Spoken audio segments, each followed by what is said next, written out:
Hello, good morning, नमस्कार। Career elevate के YouTube channel पे आप सबका स्वागत है। बच्चे, आज इंग्लिश की क्लास है, क्लास नंबर 2 है। फर्स्ट क्लास में हमने बेसिक इंट्रोडक्शन ली थी कि इंग्लिश के अंदर 26 लेटर्स हैं, है ना।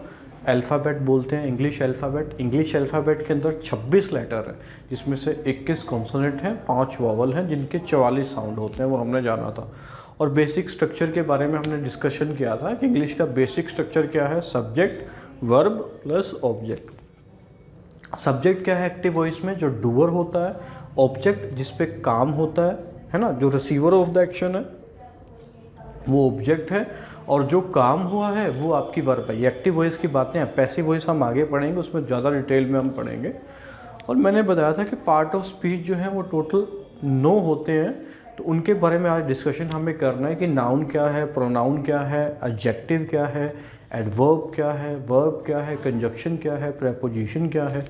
तो चलिए वन बाय वन डिस्कशन करते हैं। और वो 9 के 9 पार्ट ऑफ स्पीच आपने लिख लिए होंगे, आशा करता हूँ। मैं एक बार फिर से बोल देता हूँ। नाउन, प्रोनाउन सेकंड, थर्ड होगा वर्ब, फोर्थ होगा एडजेक्टिव, फिफ्थ होगा एडवर्ब, सिक्स्थ होगा प्रेपोजिशन, सेवन्थ होगा कंजक्शन, एट्थ होगा इंटरजेक्शन और नाइन्थ होगा आर्टिकल्स।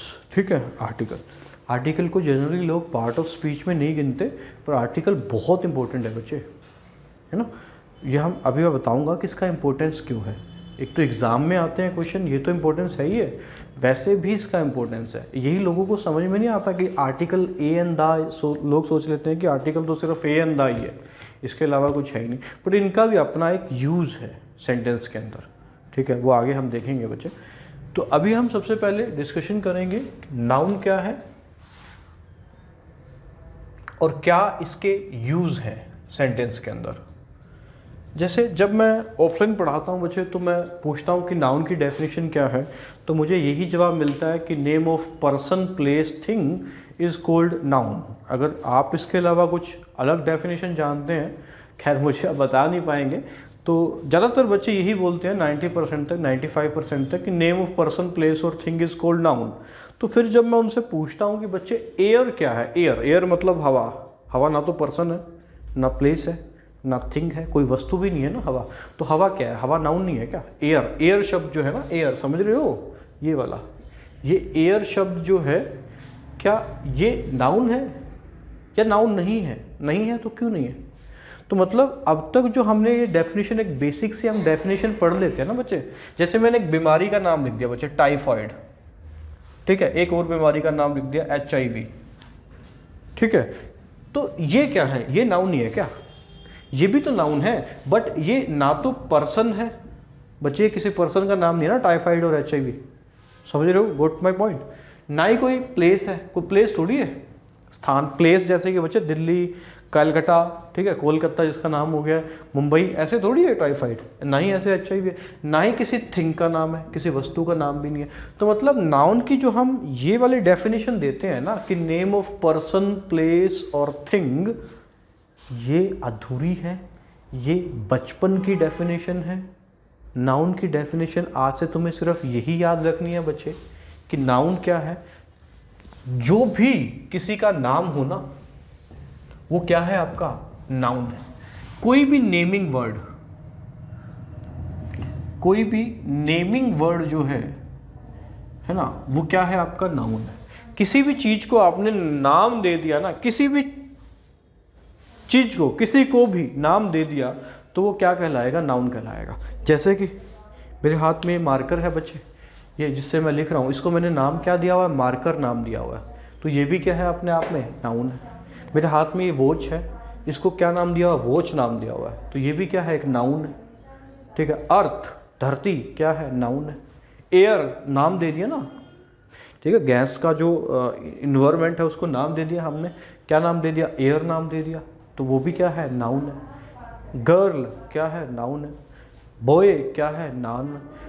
अब नाउन की क्लासिफिकेशन है बच्चे आगे कि प्रॉपर नाउन है, कॉमन नाउन है, कलेक्टिव नाउन है, एब्स्ट्रैक्ट नाउन है, मटेरियल नाउन है। ये भी मैं आपको बताऊंगा, काउंटेबल है, नॉन अनकाउंटेबल है, ये सब मैं आगे बताऊंगा। बट अभी के लिए सिर्फ इतना याद रखो कि वो जो डेफिनेशन हम बचपन में पढ़ते थे ना, नेम ऑफ पर्सन, प्लेस और थिंग इज कॉल्ड नाउन, वो अधूरी है बच्चे, गलत नहीं है। दिल्ली नाउन है माना, राम नाउन है माना, मोहन नाउन है माना, बट एयर क्या है, HIV क्या है, टाइफाइड क्या है, ये नाउन नहीं है क्या? समझ रहे हो? ब्यूटी ये भी तो नाउन है, ब्यूटी नाउन है बच्चे, ब्यूटीफुल एडजेक्टिव है, ब्यूटी नाउन है। ऑनेस्टी, ऑनेस्टी ध्यान से सुनना, ऑनेस्टी ना तो कोई पर्सन है, ना प्लेस है, ना थिंग है, बट ये भी नाउन है, ये एब्स्ट्रैक्ट नाउन है बच्चे। Honesty is the best policy. एक वर्ड होता है ऑनेस्ट, ऑनेस्ट जो वर्ड है ये आपका नाउन नहीं है, ये आपका वर्ड है एडजेक्टिव।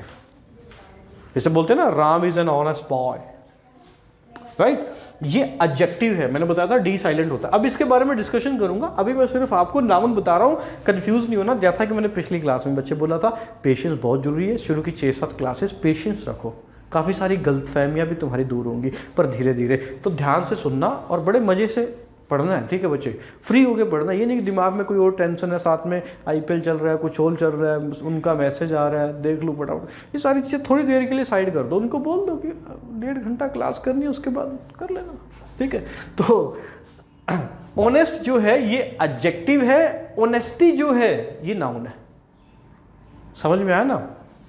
अब ये ना तो पर्सन है, प्लेस है, ना थिंग है, बट ये नाउन तो है। बट कैसा नाउन है पता तुम्हें? एब्स्ट्रैक्ट नाउन है, एब्स्ट्रैक्ट। अब वोटर है, वोटर, ठीक है, ये भी क्या है? नाउन है।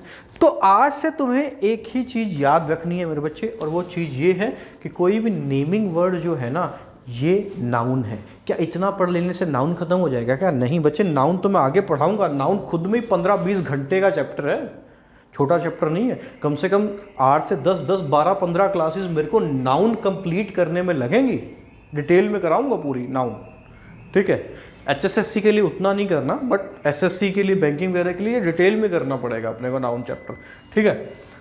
तो कोई भी नेमिंग वर्ड क्या है? नाउन है। अब इसके बाद नाउन के क्या यूजेस हैं, इसके बाद है ना, वो हम अभी लिखेंगे। मैं इसको मिटा रहा हूँ। तो नाउन के लिए सिर्फ एक ही चीज़ याद रखना, नेमिंग वर्ड, दैट्स इट। अभी मैं कुछ एक सेंटेंस लिखूंगा और नाउन को हम आगे थोड़ा सा और पढ़ेंगे डिटेल के अंदर, ठीक है। और ये नाउन चैप्टर खत्म नहीं हुआ बच्चे, नाउन चैप्टर हम आगे पढ़ेंगे। खुद में 15-20 घंटे का चैप्टर है नाउन। चलिए, तो कुछ एक एग्जांपल मैं लिख रहा हूं, अभी कुछ ही सेकंड में लिख दूंगा, देखो।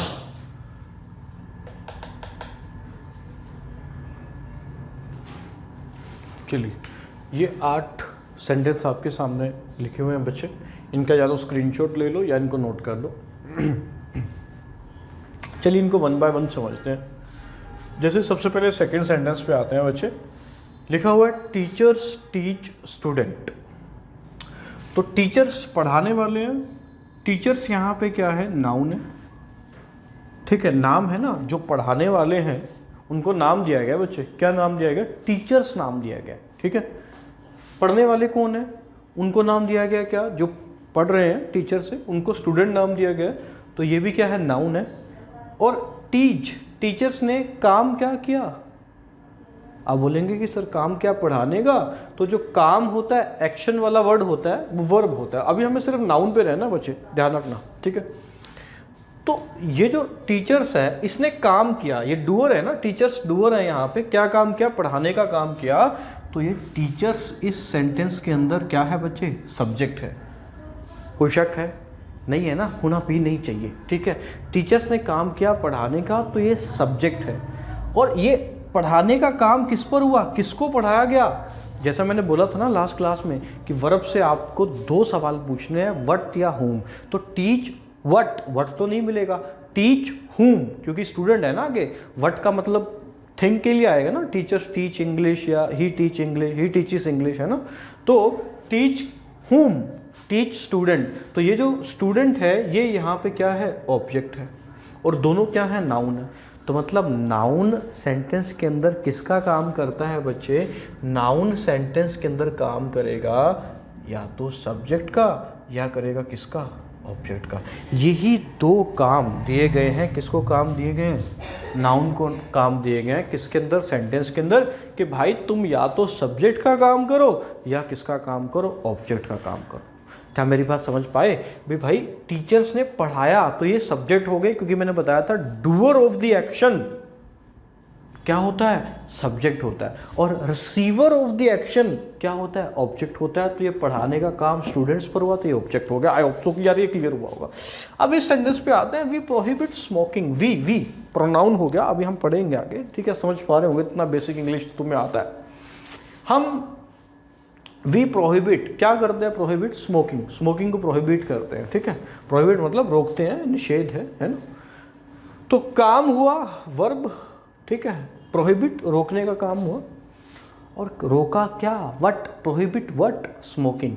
अब यहाँ पे ये जो स्मोकिंग है, अब बड़े ध्यान से समझना, प्रोहिबिट किसने किया? वी ने किया। तो वी यहाँ पे क्या हो गया? सब्जेक्ट हो गया। हालांकि ये नाउन नहीं है, ये प्रोनाउन है। आगे हम पढ़ेंगे कि नाउन और प्रोनाउन इन दोनों को सेंटेंस के अंदर किसका काम दिया गया है कि भाई या तो तुम काम करो सब्जेक्ट का, या काम करो किसका? ऑब्जेक्ट का काम करो। ये दो काम दिए गए हैं किसको? प्रोनाउन को। हालांकि आगे क्लासिफिकेशन में हम डिटेल में ज़्यादा पढ़ेंगे। तो भाई वी ने प्रोहिबिट करने का काम किया, तो वी सब्जेक्ट हो गया, प्रोहिबिट मतलब वर्ब हो गया, और प्रोहिबिट किया क्या? स्मोकिंग। मतलब ये वाला एक्शन किस पर हुआ? स्मोकिंग पर हुआ। तो ये सेंटेंस में क्या हो गया? ऑब्जेक्ट हो गया। अब आप बोलेंगे कि सर स्मोकिंग तो किसका नाम नहीं होता, ये तो बल्कि क्या है भाई? एक वर्ब होती है स्मोक, या नाउन को भी हम कह देते हैं स्मोक, कह देते हैं धुआं, ठीक है? और उसके साथ क्या लगा हुआ है? आईएनजी लगा हुआ है, स्मोकिंग, है ना? आगे जब पढ़ोगे ना नाउन या वर्ब, आगे जब पढ़ोगे, जब लास्ट में ई आ जाए तो आईएनजी लगाना है, तो आई कट जाता है ना? आई कट जाता है और फिर आईएनजी लगता है, ठीक है? तो भाई ये जो वर्ब, ये जो है, ये वर्ब प्लस आईएनजी फॉर्म है। तो आज से तुमने एक नई चीज़ ये सीखी कि verb plus ING form sentence के अंदर सब्जेक्ट या ऑब्जेक्ट का काम भी कर सकती है। यहाँ पे इसने किसका काम किया? ऑब्जेक्ट का काम किया। जरा अगला सेंटेंस देखो तो, smoking is injurious to health. यहाँ पे जो स्मोकिंग है फिर से वर्ब की फर्स्ट फॉर्म प्लस आईएनजी है, और यहाँ पे इसने किसका काम किया? भाई इज से पहले है, मतलब हेल्पिंग वर्ब से पहले है, तो यहाँ पे इसने काम किया, किसका काम किया बच्चे? सब्जेक्ट का काम किया। तो यहाँ पे वर्ब प्लस आईएनजी ने सब्जेक्ट का काम किया, किसके अंदर? स्मोकिंग के अंदर। तो आज से तुमने एक नई चीज़ क्या सीखी कि वर्ब प्लस आईएनजी सेंटेंस के अंदर किसका काम भी कर सकता है? सब्जेक्ट या ऑब्जेक्ट का काम भी कर सकता है। कौन? वर्ब फर्स्ट फॉर्म या बेस फॉर्म प्लस आईएनजी, ठीक है? तो जब ये वर्ब की फर्स्ट फॉर्म प्लस आईएनजी, या इसको वर्ब की बेस फॉर्म कर लो, वर्ब की बेस फॉर्म प्लस आईएनजी, ये भी समझ में आएगा बेस फॉर्म क्या है, फर्स्ट फॉर्म क्या है, सेकंड फॉर्म क्या है, थर्ड फॉर्म क्या है, सब समझ में आएगा। जब ये सेंटेंस के अंदर सब्जेक्ट या ऑब्जेक्ट का काम करने लगे तो इसको हम एक नाम देते हैं। पिछली क्लास में मैंने टॉपिक लिखवाए थे, उसमें एक नाम ये भी लिखा हुआ था। क्या लिखा हुआ था बच्चे? जीरंड। क्या समझे बच्चे? कंफ्यूज नहीं होना, मेरी बात बड़े ध्यान से सुनो। नाउन को सेंटेंस के अंदर क्या काम दिया गया? नाउन को काम दिया गया कि भाई तू सेंटेंस के अंदर या तो सब्जेक्ट बन या क्या बन? ऑब्जेक्ट बन। इससे फालतू तेरे को कोई कष्ट नहीं लेना। तुझे या तो सेंटेंस के अंदर सब्जेक्ट बनना है या ऑब्जेक्ट बनना है। ये काम दिया गया था। किसको काम दिया गया था? नाउन को काम दिया गया। नाउन होता क्या है? कोई भी नेमिंग वर्ड नाउन होता है, परंतु इसका काम क्या है? या तो ये सेंटेंस के अंदर सब्जेक्ट बनेगा या क्या बनेगा? ऑब्जेक्ट बनेगा। ये दो काम नाउन को दिए गए। फिर थोड़ा सा यहाँ पे छेड़छाड़ हो गई। छेड़छाड़ ये हुई कि वर्ब की फर्स्ट फॉर्म या बेस फॉर्म, अभी कंफ्यूज नहीं हो ना, फर्स्ट फॉर्म बेस फॉर्म क्या, अभी सब समझ में आएगा। प्लस आईएनजी ने इस सेंटेंस के अंदर किसका काम कर दिया बच्चे? ऑब्जेक्ट का काम कर दिया। और यहाँ वर्ब की फर्स्ट फॉर्म प्लस आईएनजी ने सेंटेंस के अंदर किसका काम कर दिया? सब्जेक्ट का काम कर दिया। यहीं पे लफड़ा हुआ। क्योंकि लफड़ा कैसे हुआ? क्योंकि सब्जेक्ट या ऑब्जेक्ट को ही काम बनने का काम किसको दिया गया था? नाउन को दिया गया था, परंतु यहाँ पे ये काम वर्ब की बेस फॉर्म प्लस आईएनजी ने कर दिया। इसलिए हमने इसको नाम दिया क्या? जीरंड। तो जीरंड क्या है? लास्ट क्लास में बच्चे टॉपिक्स में लिखवाया था मैंने, जीरंड इन्फिनेटिव, देखना कॉपी में चेक करना। तो जीरंड क्या है मेरे दोस्त? जीरंड भी एक तरीके का क्या है? नाउन ही है। क्यों? क्योंकि ये काम किसके जैसा करता है? नाउन के जैसा। वही होता है ना, जो काम जिसके जैसा करता है वैसे ही तो उसको संबोधित करते हैं, है ना। चोरों चक्कों बदमाशों वाले काम करता है तो बदमाश बोला जाता है, ठीक है। ये सब्जेक्ट या ऑब्जेक्ट का काम कर रहा है, तो इसलिए जीरंड को हम एक तरीके से क्या ही बोल देते हैं, नाउन बोल देते हैं। अभी जीरंड खत्म नहीं हुआ, जीरंड आगे डिटेल में पढ़ेंगे हम जब हम आगे बढ़ेंगे। अभी के लिए जस्ट मुझे बताना था जीरंड क्या है। जैसे एक सेंटेंस में और लिख रहा हूँ मुझे, आई होप सो कि यहाँ पे दिख रहा होगा, फिर इसको मैं मिटा दूंगा, देखना।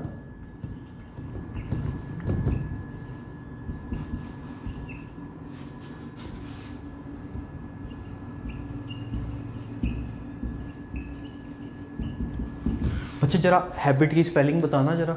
अब तो तुमने देख लिया है नालायक को, हैबिट की स्पेलिंग जब मैं क्लास में पूछता था तो अधिकांश बच्चे 90% बच्चों का जवाब ये आता था HABBIT। हैबिट की स्पेलिंग ये नहीं है बच्चे, हैबिट की स्पेलिंग है HABIT, हैबिट, याद रखना, ठीक है। तो reading is a good habit, जरा मुझे बताना इसमें ये रीडिंग क्या है बच्चे। हेल्पिंग वर्ब से पहले आ रहा है, हेल्पिंग वर्ब से अगर पहले आएगा तो सब्जेक्ट होगा, इतनी तो बात दिमाग में गई होगी। तो ये सब्जेक्ट तो है, ये सब्जेक्ट है, परंतु रीडिंग किसी का नाम होता है क्या? इसका हिंदी ये ना बच्चे, पढ़ना अच्छी आदत है। जैसे एक और मैं बना सकता हूं, सुनना, walking is good for health, walking is good for health, समझ रहे हो? एक तरीके का यही सेंटेंस हो गया कि टहलना सेहत के लिए अच्छा है, walking is good for health. जैसे ये था smoking is injurious to health, walking is good for health. तो वहां पे वॉकिंग और रीडिंग दोनों किसका काम कर रहे हैं? सब्जेक्ट का काम कर रहे हैं, परंतु ये किसी का नाम नहीं है, इसलिए मैं इसको नाउन नहीं कहूंगा। इसको मैं क्या कहूंगा कि वर्ब की फर्स्ट फॉर्म प्लस आईएनजी ने सब्जेक्ट का काम किया सेंटेंस के अंदर, तो इसको हमने ग्रामर के अंदर नाम दे दिया जीरंड। क्या नाम दे दिया? जीरंड नाम दे दिया, ठीक है। बात समझ पाए होंगे बच्चे, जीरंड नाम इसको दे दिया। क्यों? क्योंकि इसका काम किसके जैसा है? नाउन के जैसा ही है, और इसलिए हम जीरंड को क्या भी कह देते हैं? नाउन भी कह देते हैं, क्योंकि इसका काम नाउन के जैसा ही है। और यहाँ पे इसने किसका काम किया? वर्ब की फर्स्ट फॉर्म प्लस आईएनजी ने ऑब्जेक्ट का काम किया, इसलिए इसको हम क्या कहते हैं? जीरंड कहते हैं। जैसे कि एक और सेंटेंस देखना बच्चे, the old man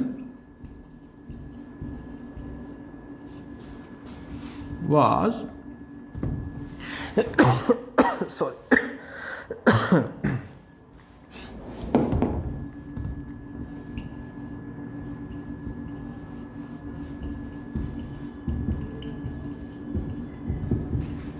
the old man was tired of walking, the old man was tired of walking, है ना? देखना, अब यहाँ पे द ओल्ड मैन छोड़ो इसको, यहाँ पे आओ सीधा, walking, walking, tired of what?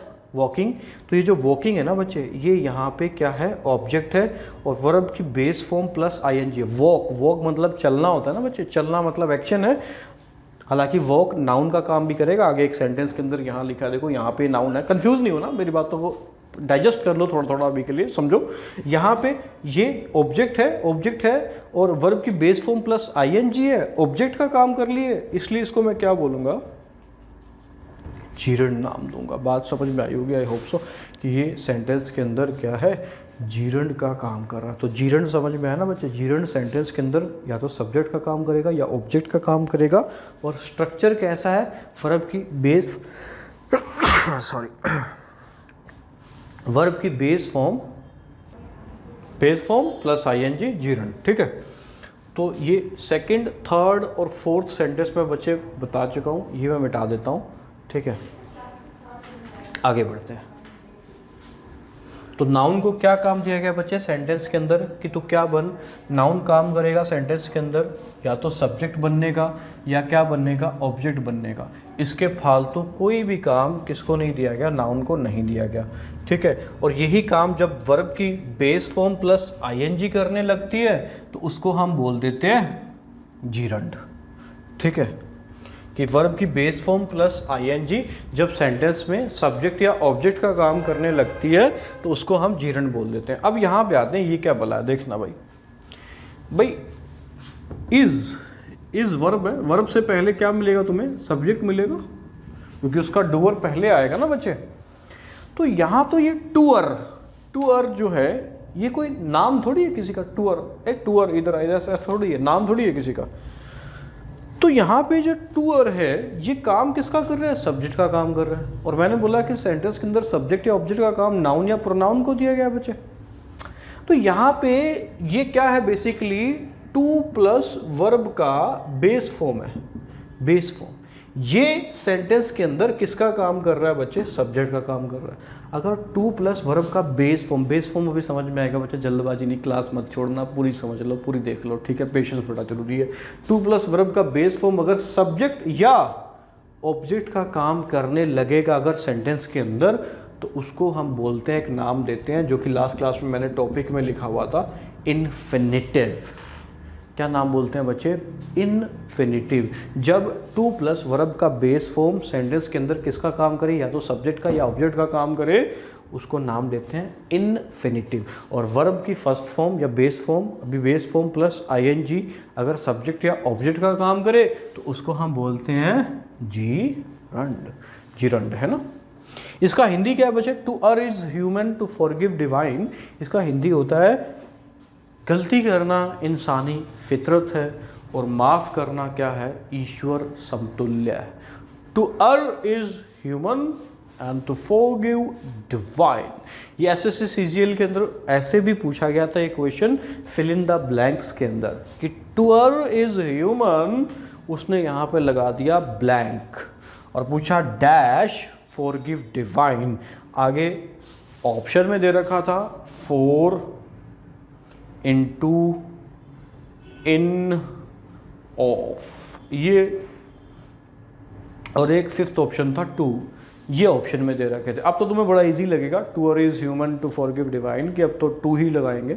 But अगर मैं फर्स्ट टाइम में ये क्वेश्चन ही आपसे पूछता तो ज़्यादातर बच्चे इसका आंसर गलत करते, जिन्होंने नहीं पहले पढ़ा हुआ। तो इसका हिंदी है बच्चे टू, गलती करना इंसानी फितरत है, अर से बना एरर, ठीक है, और माफ़ करना क्या है? ईश्वर समतुल्य। ये था आपका फिफ्थ सेंटेंस। जरा सिक्स सेंटेंस पे आओ बच्चे। सिक्स सेंटेंस आपके सामने लिखा हुआ है I did my best. I did my best, अब समझना। चलो अभी प्रोनाउन हम पढ़ेंगे, बट इतना तो तुम्हें पता होगा कि आई जो है वो प्रोनाउन है और डिड जो है ये वर्ब है, डू डिड डन होता है। बट यहाँ पे जो बेस्ट है, ये बेस्ट क्या है? आप थोड़ा सा आंखें खुलेंगे आपकी, देखना, ये बेस्ट भी यहाँ पे नाउन है। और जब मैं क्लास में पढ़ा रहा होता हूँ तो एक बच्चा चिल्ला के बोलता है कि सर गुड, बेटर, बेस्ट ये तो हमने एडजेक्टिव में पढ़ा है, और वेल, बेटर, बेस्ट ये हमने एडवर्ब में पढ़ा है, और आपने बेस्ट को नाउन बोल दिया। सर गलत पढ़ा रहे हो आप तो। अरे बच्चा गलत नहीं पढ़ा रहा, हम सही पढ़ा रहा हूँ, बट तुम्हारे पास ज्ञान अधूरा है। तभी तो बोलते हैं little knowledge is always a dangerous knowledge, कि अधूरा ज्ञान इंसान को कभी भी आगे नहीं बढ़ने देता। वो सोचता है कि मेरे पास जितना ज्ञान है वो मेरे पास ही है। तभी तो बोलते हैं little knowledge is always dangerous knowledge, क्योंकि वो आदमी को, इंसान को कभी आगे बढ़ने नहीं देती। ठीक है, आदमी की संतुष्टि जब हो जाती है ना कि मेरे पास पूरा ज्ञान है, इनफ है, तो फिर वो आगे बढ़ नहीं पाता बच्चे, आगे ज्ञान नहीं ले पाता।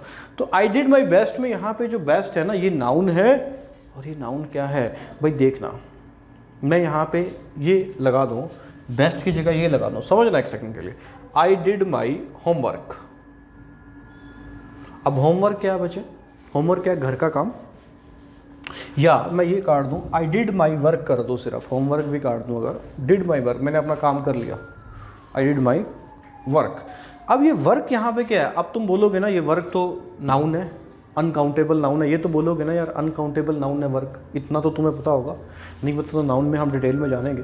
तो आई डिड माई वर्क में वर्क नाउन है। मैं माई से कोई भी सेंटेंस बनाऊंगा ना बच्चे, my brother, my sister, my brother in law, my sister in law, my pen, my pencil, my chair, my school, my college, कुछ भी बनाऊंगा माई के बाद मैं सिर्फ और सिर्फ क्या लिख सकता हूँ? नाउन लिख सकता हूँ। तो उसी कारण से ये जो बेस्ट है यहाँ पे मैं बात कर रहा हूँ। जैसे एक सेंटेंस मैंने बोल दिया कि Ram is the tallest, Ram is the best boy, या राम इज़ द बेस्ट, या विराट कोहली, चलो एक सिंपल एग्जांपल बनाता हूँ, कंफ्यूज मत होना। Virat Kohli is the best player in Indian cricket team. Virat Kohli is the best player in Indian cricket team. वहाँ पे ये बेस्ट नाउन नहीं, वहाँ पे एडजेक्टिव है कि विराट कोहली सबसे अच्छा खिलाड़ी है किसके अंदर? इंडियन क्रिकेट टीम के अंदर। वहाँ पे ये नाउन नहीं है, वहाँ पे एडजेक्टिव है। बट यहाँ पे माई के बाद आ रहा है तो ये यहाँ पे नाउन है। तो यहाँ तुमने एक चीज़ सीखनी है बच्चे, कंफ्यूज नहीं होना। इंग्लिश तुम बहुत डिटेल में पढ़ रहे हो, तुम्हारे काफ़ी सारे पुराने लॉजिक अभी फेल हो रहे होंगे और आगे और भी होंगे, ठीक है? तो कंफ्यूज नहीं होना। एक चैप्टर हम आगे पढ़ेंगे, मैंने लिखा होगा वहाँ पे, अगर नहीं लिखा तो ऐड कर लेना। डिटरमिनर्स। डिटरमिनर्स के बाद हमेशा जो वर्ड आएगा ना बच्चे, उसको आप क्या बोलोगे? नाउन बोलोगे। अब ये डिटरमिनर्स क्या है? डिटरमिनर्स क्या बोला है? डिटरमिनर्स बच्चे डिटरमाइन करता है कि उसके बाद वाला आने वाला वर्ड क्या होगा? नाउन। डिटरमिनर के सर जी एग्जाम्पल बताओ। बिल्कुल बताएंगे। डिटरमिनर के एग्जाम्पल है माई, हिज, हर, ए, एन, ये भी डिटरमिनर के एग्जाम्पल है बच्चे। आर्टिकल द, ठीक है, little, few, some, one, two, dash dash dash, ये सारे डिटरमिनर के एग्जाम्पल है। इनके बाद बच्चे कोई भी सेंटेंस तुम खोजो, आज तुम्हें मैं ये काम दे रहा हूँ, थोड़ा सा जिज्ञासा बढ़ाओ अपनी। जब तक मनुष्य की जिज्ञासा नहीं होती ना कुछ पाने की, बच्चे कुछ मिलता नहीं है। जिज्ञासा बहुत ज़रूरी है। महात्मा बुद्ध जी को जिज्ञासा हुई ये खोजने की कि भाई ये संसार में ससुरा चल क्या रहा है बे। हमें तो महात्मा बुद्ध ने तभी तो वो इतने सारे वो खोज दिया ना, एक ज्ञान दे गए, इतना सारा वो प्रकाश बांट गए, क्योंकि खोजने की जिज्ञासा हुई। विवेकानंद, स्वामी विवेकानंद ऐसा एक बड़ा नाम क्यों बन गए? क्योंकि जिज्ञासा थी अंदर। अल्बर्ट आइंस्टीन इतना बड़ा साइंटिस्ट क्यों बन गया? अंदर जिज्ञासा थी, खोजने की जिज्ञासा। तो तुम भी ये जिज्ञासा लेके आओ बच्चे पढ़ते हुए, ठीक है। अब मैंने ये काम बोल दिया कि भाई तुम इससे सेंटेंस खोजो। अब कुछ बच्चा ऐसा खोज लेंगे, कल खोज लेंगे, परसों खोज लेंगे, खोजता ही नहीं, वो जिज्ञासा ही नहीं है उसके अंदर। मैंने जितना करा दिया वो भी नहीं पढ़ता, दूर की बात है। जो मैं काम बोलूँ वो तो दूर की बात है, जितना करवाया वो भी नहीं पढ़ेगा। कुछ ऐसा भी स्टूडेंट होता है, और वही स्टूडेंट बच्चे कामयाब होता है जिसके अंदर जिज्ञासा होती है कुछ खोजने की, कि मैंने ये काम बोला ना, तो वो वहीं पे वीडियो को स्टॉप करेगा और देखेगा कि ससुरा सर ने बोल कैसे दिया कि माई, हिज, हर के बाद नाउन ही आएगा। वो सेंटेंस खोजेगा, फिर वो पाएगा कि वाकई यार ये तो सही बात थी सर की, कि माई, हिज, हर के बाद हमेशा जो वर्ड आएगा वो नाउन आएगा। फिर उसका कॉन्फिडेंस अपने आप बढ़ेगा। यही बोलते हैं जिज्ञासा, कि कोई काम अगर दिमाग में एक इंटरेस्ट आ गया ना कि यार ये करना है, तो वो करेगा और उसको खोज के रहेगा, ठीक है। तो जिज्ञासा लेके आओ अपने अंदर। तो इनके बाद हमेशा जो भी वर्ड आएगा वो नाउन आएगा। आप कोई भी सेंटेंस देख लेना, उनके बाद आपको वर्ड नाउन ही मिलेगा। अगर नाउन ना मिले तो तुम्हें उसको भी नाउन कहना पड़ेगा कि माई के बाद क्या आएगा। भाई ये बेस्ट क्या है? यहाँ पे नाउन है। आई होप सो कि यहाँ पे मैं क्या बात बता रहा था आपको समझ में आई होगी, कि डिटर्मिनर के बाद आगे एडजेक्टिव जब चैप्टर पढ़ाऊंगा उसके अंदर फिर आपको डिटर्मिनर्स के बारे में बताऊंगा कि डिटर्मिनर्स के बाद आने वाला वर्ड क्या होता है बच्चे।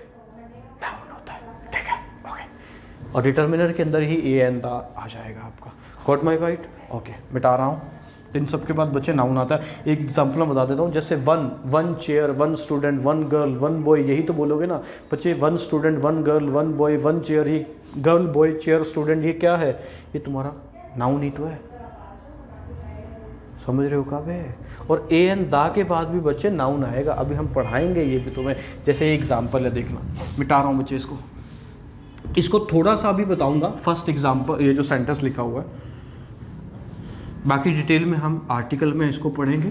थोड़ा सा इसके बारे में भी जान लेते हैं बच्चे। राम क्या है यहाँ पे? अब ये तो तुम्हें समझ में आ जाना चाहिए भाई। राम सर ने बताया था कोई भी नेमिंग वर्ड है तो राम तो नाउन है ही है, इसमें तो कोई शक नहीं होना चाहिए तुम्हें, है कि नहीं?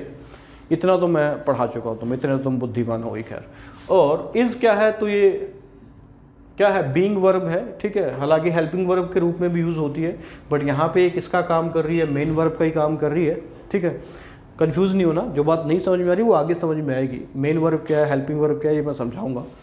ए का है बच्चे, ए आर्टिकल है। अब बात को समझना थोड़ा सा। अगर मैं ये सेंटेंस ऐसे कर दूं ना, राम इज अ गुड, या ये कर दूं, राम इज गुड बॉय, तो क्या ये सेंटेंस दोनों ठीक हैं? जरा सोचना एक बार। ये गलत है, या गलत है तो क्यों गलत है? सेकंड सेंटेंस है बच्चे, राम इज अ गुड, और वहां पे Ram is a good boy.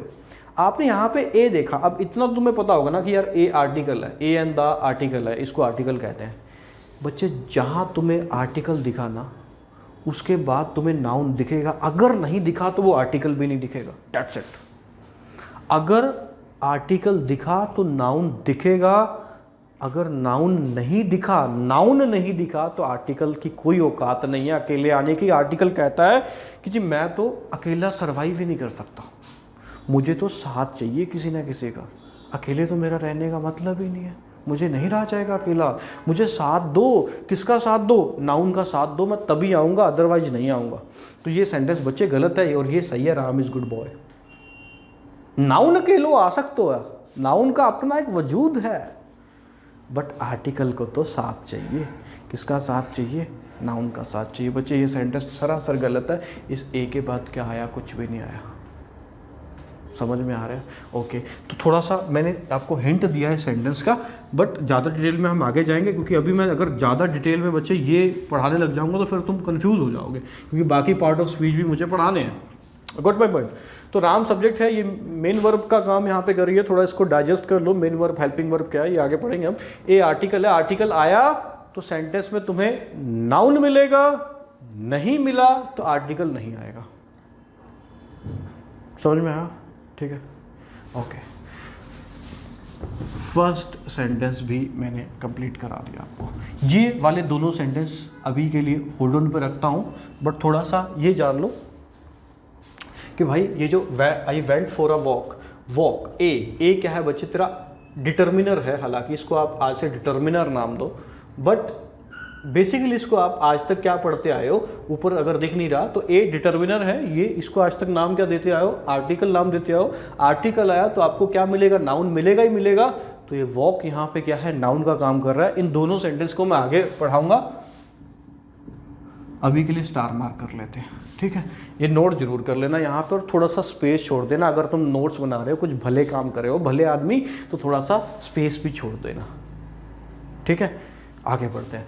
अब अगला पार्ट ऑफ स्पीच हम पढ़ेंगे प्रोनाउन। मिटा रहा हूं इसको। प्रोनाउन है ना, देखना, प्रोनाउन।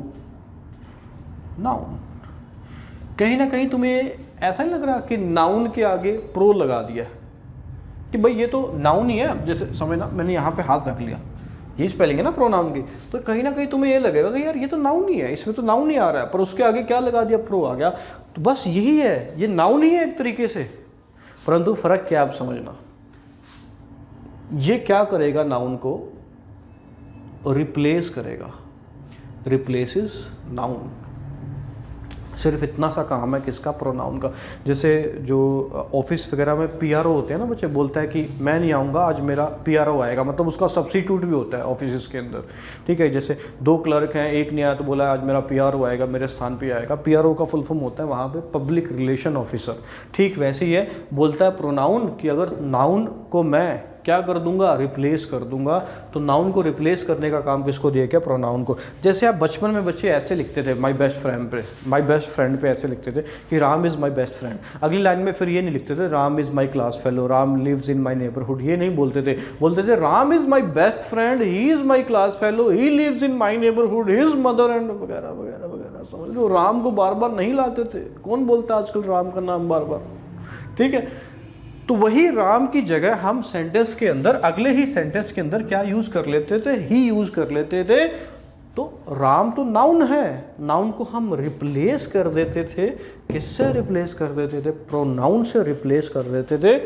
यही आपका प्रोनाउन क्या करेगा? नाउन को रिप्लेस करेगा। ज़्यादा जब डिटेल में मैं पढ़ाऊंगा प्रोनाउन के बारे में, हालांकि ये सही डेफिनेशन नहीं है, ज़्यादा जब अच्छे से तब बताऊंगा जब हम प्रोनाउन पढ़ेंगे। ज़्यादा अच्छे से डेफिनेशन इसकी ये होती है कि to avoid the repetition of noun we use pronoun, because by repetition, by using again and again या by repeating noun again and again, the language become absurd. Right, ये डेफिनेशन प्रोनाउन में हम आगे जब डिटेल में पढ़ेंगे तब बताऊंगा कि भाई प्रोनाउन बेसिकली क्या करता है? नाउन के रिपीटिशन को रोकता है, अवॉइड करता है, क्योंकि नाउन का बार बार रिपीटिशन करना लैंग्वेज को कैसा बना देता है? एब्सर्ड बना देता है। जैसे द काउ पे बच्चे ऐसे लिखते हैं तो अगले ही लाइन में क्या यूज कर लेते हैं? It has 4 legs। समझ रहे हो? यही तो हम आगे पढ़ेंगे। इट भी क्या है? प्रोनाउन है। और किसके लिए यूज होता है? एनिमल के लिए यूज होता है, नॉन लिविंग के लिए यूज होता है। एक सेंटेंस में जब हम यूज कर लेते हैं तो अगला सेंटेंस इट से हम शुरू करते हैं। तो बात समझ में आई होगी, प्रोनाउन रिप्लेसेस नाउन। ठीक है, चलिए अब कुछ एक सेंटेंस मैं लिखूंगा आपके सामने, आगे बढ़ते हैं। चलिए, तो प्रोनाउन का जैसे मैंने बच्चे बताया था कि रिप्लेस करेगा नाउन को, और ज़्यादा अच्छी डेफिनेशन हालांकि ये होती है कि to avoid the repetition of noun we use pronoun. चलिए आगे बढ़ते हैं। कुछ एक एग्जाम्पल आपके सामने लिखे हुए बच्चे। He is a good boy. He Ram नहीं आया तो ही आ गया, तो ही आ गया तो यहाँ पे क्या हो गया बच्चे, प्रोनाउन हो गया। अब वर्ब से पहले है तो यहाँ पे ये क्या हो गया, सब्जेक्ट हो गया। तो प्रोनाउन को भी सेंटेंस के अंदर क्या काम दिया गया कि भाई तू भी काम कर। भाई अगर नाउन की जगह पे आ रहा है तो जो नाउन काम कर रहा था ये भी तो वही काम करेगा। जैसे एक क्लर्क नहीं आया, उसका पीआरओ आ गया, तो वह भी तो क्लर्क का काम ही करेगा। क्रिकेट में जैसे बच्चे एक फील्डर गया, सब्स्टिट्यूट करेंगे तो दूसरा भी फील्डर ही आएगा ना, समझ रहे हो क्या नहीं, राइट। तो ही इज़ अ गुड बॉय है ना, ही इज़ अ गुड बॉय, तो ही यहाँ पे क्या है, प्रोनाउन है। अब ये आपके सामने यहाँ पे लिखा होगा बच्चे, मैं इधर हो जाता हूँ, देखना, नॉमिनेटिव केस, और वहाँ पे लिखा objective case. Nominative case, nominative case का मतलब क्या है कि जब pronoun as a subject use होता है तो नॉमिनेटिव केस होगा, अगर एज अ ऑब्जेक्ट यूज होता है तो ऑब्जेक्टिव केस होगा। सीधा सा एक हिसाब है बच्चे, वर्ब के पहले प्रोनाउन का कौन सा केस आएगा तो नॉमिनेटिव केस आएगा, और वर्ब के बाद अगर पूछेगा नाउन का कौन सा केस आएगा तो ऑब्जेक्टिव केस आएगा। वर्ब के पहले नॉमिनेटिव केस, वर्ब के बाद ऑब्जेक्टिव केस, किसका, प्रोनाउन का, ठीक है। आगे बढ़ते हैं। जैसे कि ये सेंटेंस है, it is a useful book. It का जो यूज़ है बच्चे, इट के काफ़ी सारे यूज़ हैं, जब मैं प्रोनाउन पढ़ाऊंगा थोड़ा सा यहाँ पे जान लो कि इट किसके लिए आता है बच्चे, नॉन लिविंग के लिए आता है। सेकंड सेंटेंस के अंदर है ना, फर्स्ट सेंटेंस के अंदर नहीं, सेकंड सेंटेंस के अंदर। जैसे ये है चेयर है, चेयर के लिए एक सेंटेंस में चेयर आ गया, अगले सेंटेंस में क्या आएगा, इट आएगा। इट इज़ मेड ऑफ, है ना, वुड या आयरन। जैसे बोलते हैं ना, this chair I bought from Calcutta या वट एवर, जो जहाँ से भी नाम लोगे तुम, और अगले ही सेंटेंस में क्या आएगा, इट आएगा, है ना। It is made of iron, made of would वगैरह वगैरह। तो इट जो है ये किसके लिए आता है, नॉन लिविंग के लिए आता है ना। इस बाकी के सेंटेंस पे आऊँगा बच्चे पे वापस, ठीक है, शांति रखो। दूसरा इट किसके लिए आता है, एनिमल के लिए यूज़ होता है, ये तो तुम्हें पता ही है। एनिमल के लिए, द काऊ के लिए जब ऐसे लिखते हैं तो सेकंड लाइन में हम इट से शुरू कर लेते हैं, इट हैज़ 4 legs, है ना, वगैरह वगैरह। It is a very useful animal. अगला जो इट का यूज़ है वो यूज़ होता है बच्चे बेबी के लिए। बेबी, क्योंकि जब चाइल्ड होता है ना, वो चाहे गर्ल हो चाहे बॉय हो, उसको हम बेबी ही बुलाते हैं ना। वो वाला बेबी नहीं बच्चे जो तुम कहते हैं बेबी चोना बाबू, वो वाला नहीं, ठीक है। तो बेबी, जो डॉक्टर लोग होते हैं, पढ़े लिखे होते हैं, ठीक है, थोड़े बहुत, तो वो जब बच्चा होता है तो यही बोलते हैं बेबी बॉय हुआ है या बेबी गर्ल हुआ है, क्योंकि उसका जेंडर स्पेसिफाइड नहीं है। बेबी जो है इसका जेंडर स्पेसिफाइड नहीं है। बेबी के लिए हम किसका यूज़ करते हैं, इट का यूज़ करते हैं। किसके लिए, बेबी के लिए यूज़ करते हैं। इट का एक और यूज़ है बच्चे, ये एज आ, काफ़ी सारे यूज़ हैं वो हम आगे पढ़ेंगे। एज अ डमी सब्जेक्ट के रूप में यूज़ होता है। डमी सब्जेक्ट के रूप में कैसे यूज़ होता है, जैसे हम ये सेंटेंस बोल देते हैं ना, इट इज़ डार्क नाउ, कि अब अंधेरा हो गया। यहाँ पे इट का मतलब कुछ नहीं है। अब ये मत समझना जैसे इट का मतलब यहाँ पे ये है कि यह अंधेरा है, ऐसा कुछ नहीं है। इट का कोई मतलब नहीं। मेरे पास कोई सब्जेक्ट नहीं था तो बस जस्ट एक सब्जेक्ट जैसा दिखाने के लिए मैंने यहाँ पे क्या लगा दिया, इट लगा दिया। तो इसका मतलब यहाँ पे कुछ नहीं है, इसका अर्थ यहाँ पे कुछ नहीं है, सिर्फ एक एज अ डमी सब्जेक्ट के रूप में यूज़ हो रहा है, एक पुतले के रूप में यूज़ हो रहा है, और इसका कोई मतलब इसके अलावा कुछ नहीं है। जैसे हम ये बोल देते हैं ना बच्चे कि देयर आर, एक और समझना इस बात को, there are many problems in India. जैसे एक सेंटेंस बोल दिया कि there are many problems in India, कि भारत में बहुत सारी प्रॉब्लम है। यहाँ पे जो देयर है ना बच्चे, आगे देयर का यूज भी मैं पढ़ाऊंगा। देयर भी एज अ डमी सब्जेक्ट के रूप में यूज हो रहा है। यहाँ पे देयर का कोई मतलब नहीं है कि यहाँ भारत में बहुत सारी प्रॉब्लम, नथिंग लाइक दैट। मेरे पास सब्जेक्ट नहीं था, मैंने यहाँ पे देयर लगा दिया। ठीक वैसे ही मेरे पास यहाँ कोई एक सब्जेक्ट नहीं था। बिना सब्जेक्ट के सेंटेंस जो है बड़ा गंदा सा लगता है ना। अब मैं अगर यही सेंटेंस बोल दूँ, इज डार्क नाउ, तो इट और देयर यहाँ पे कैसा यूज हो रहे हैं, as a dummy subject use हो रहे हैं। इट नॉन लिविंग के लिए आएगा, एनिमल के लिए आएगा, बेबी के लिए आएगा, डमी सब्जेक्ट के लिए आएगा। टाइम बताने के लिए भी हम इट का यूज करते हैं। It is 4 o'clock now. अब इसका मतलब नहीं है यह 4 बजे है, ऐसा कुछ नहीं है। इट इज 4 o'clock नाउ एक डमी सब्जेक्ट के रूप में इट का यूज हो गया। ठीक है, ये बहुत सारे यूज है इट के, वो हम आगे प्रोनाउन पढ़ेंगे तो तब समझेंगे, जानेंगे। तो इसीलिए बुक क्या है, नॉन लिविंग है, तो मैंने क्या लगा दिया, it is a very useful book या it is a useful book. और यहाँ पे जो इट है फिर से एक एज अ डमी सब्जेक्ट के रूप में यूज हो रहा है, इसका कोई मतलब नहीं है। या यहाँ पे हम ये कहें it is a useful book, एक संकेत देने के लिए मैं बोल सकता हूँ कि यह बहुत यूजफुल बुक है। ठीक है, कहीं ना कहीं, ठीक है, समझ रहे हो ना, इट के बहुत सारे यूज़ हैं। और इट होता कैसा है यहाँ तक, अच्छा यहाँ वापस आना नॉमिनेटिव केस और ऑब्जेक्टिव केस में। ये जो तीनों है ना बच्चे, ही शी इट, ये आपके सिंगुलर होते हैं। सिंगुलर मतलब एक वचन होते हैं हिंदी में। जैसे बॉय लड़का सिंगुलर है, लड़के प्लूरल है, बॉयज प्लूरल हो जाएगा। ठीक वैसे ही ये तीनों प्रोनाउन जो हैं ये सिंगुलर हैं, ही शी इट। आई जो है, आई ये थोड़ा सा उल्टा खेलता है। उल्टा कैसे खेलता है कि प्रेजेंट टेंस के अंदर आई क्या लेता है, एम लेता है, समझ लो। और आई अपने साथ हैज नहीं लेता, आई क्या लेता है, हैव लेता है। थोड़ा सा टेढ़ा है ये, ठीक है। और पास्ट टेंस के अंदर अपने साथ क्या लेता है, वर्ब लेता है। बच्चे तुमने पढ़ा होगा ना कि हैव जो वर्ब है, हेल्पिंग वर्ब है, ये प्लूरल के साथ आती है। ही के साथ हैव नहीं लगाओगे, ही के साथ हैज आएगा, हैज। ही के साथ क्या आएगा, हैज आएगा। तो आई को थोड़ा सा हम एक्सेप्शन सा मानते हैं, अलग सा मानते हैं कि आई भाई हैव लेता है और एक अलग ही हेल्पिंग वर्ब ले लेता है जो कि कोई नहीं लेता, एम। डिटेल में पढ़ेंगे आगे, ज़्यादा कंफ्यूज नहीं होना बच्चे। वी और यू को मैं इस कैटेगरी से हटा दूं थोड़ा सा, तो वी और दे ये क्या है, प्लूरल है। प्लूरल, ही शी इट के प्लूरल है। इट का प्लूरल वी नहीं आएगा, इट का प्लूरल दे आएगा, है ना। ही का प्लूरल वी, शी का प्लूरल वी, है ना। वह है तो ही आएगा, अगर हम हैं तो फिर क्या आ जाएगा, वी आ जाएगा, और अगर वे हैं तो दे आ जाएगा, समझ लो। और यू जो है, यू ये क्या है, ये सिंगुलर भी है और क्या भी है, प्लूरल भी है। अगर अकेला है तब भी यू का यूज होता है, अगर एक से ज़्यादा है तब भी किसका यूज करेंगे, यू का यूज करेंगे, Y O U. I hope so कि ये मैं समझा पाया हूँगा कि भाई नाउन की जगह प्रोनाउन आता है, इट के ये सारे यूज हैं। ये नॉमिनेटिव केस है, ये ऑब्जेक्टिव केस है। वर्ब के पहले प्रोनाउन का नॉमिनेटिव केस मतलब कैसा केस, सब्जेक्टिव केस, ठीक है। और वर्ब के बाद नाउन का कौन सा केस, ऑब्जेक्टिव केस। चाहे तो देख लो किसी भी सेंटेंस के अंदर बना के खुद से, ठीक है। जैसे ये है ना, लता लाइक्स हिम या he likes her. He likes, likes क्या है, वर्ब है। वर्ब से पहले सब्जेक्टिव केस आया, नॉमिनेटिव केस आया ही, और हर कैसा केस है, ऑब्जेक्टिव केस है, क्योंकि किसके बाद आ रहा है, वर्ब के बाद आ रहा है। होप सो कि ये क्लियर होगा।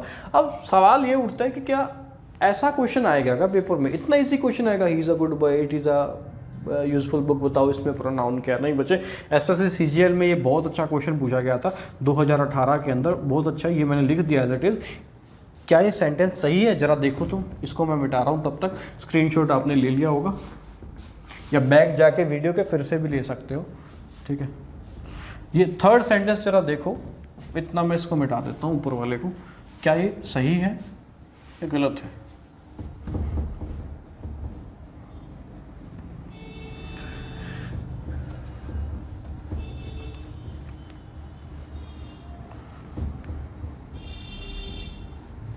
यस बच्चे, इस पे आपने विचार किया होगा। Before giving the medicine to the child shake it properly.